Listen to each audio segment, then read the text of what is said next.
سیدنا غوث العظم فرماتے ہیں، منصور بن عبداللہ کا قول نقل کرتے ہیں، وہ فرماتے ہیں میں نے شیخ ابا علی روز باری سے سنا، وہ کہتے تھے کہ آفت، بلا اور مصیبت 3 طریقوں سے داخل ہوتی ہے انسان کی زندگی میں۔ آفت اور مصیبت کتنے؟ 3 راستوں سے، from 3 ways it enters، داخل ہوتی ہے۔ وہ کیا؟ سقم الطبیعہ و ملازمت العادہ و فساد الصحبہ۔ فرمایا جن 3 چیزوں سے یہ داخل ہوتی ہے وہ کیا ہے؟ آپ نے فرمایا طبیعت کی بیماری اور عادت کی ملازمت اور صحبت کا فساد۔ آپ سے پوچھا گیا طبیعت کی بیماری کیا ہے؟ فرمایا النظر والاستمتاع بالحرام والغیبہ۔ فرمایا زبان سے غیبت کرنا، زبان سے غیبت کرنا اور حرام کا مال کھانا۔ فرمایا یہ طبیعت کی خرابی ہے، اس سے انسان کی ہلاکت آتی ہے۔ غیبت نہ کیا کرو، کسی کی چغلی اور برائی نہ کیا کرو۔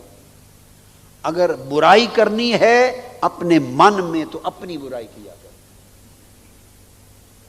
اپنی برائی کو دیکھو، کسی دوسرے کی برائی کو نہ دیکھو، یہ رفاقت ہے۔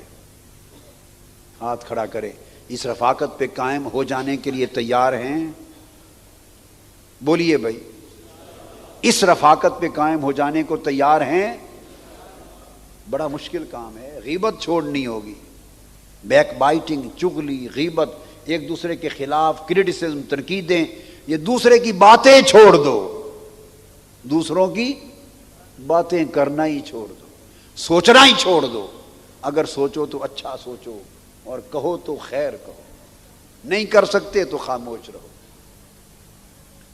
اور فرمایا، پوچھا ملازمت العادت کیا ہے؟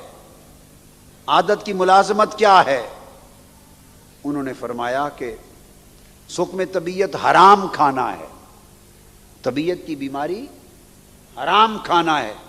پھر پوچھا کہ عادت کی ملازمت کیا ہے؟ فرمایا غیبت کرنا ہے۔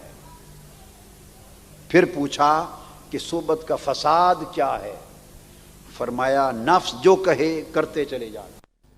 سیدنا غوث پاک رضی اللہ عنہ نے فرمایا سجنک نفسک اذا خرجت منها وقعت فی راحت الابد۔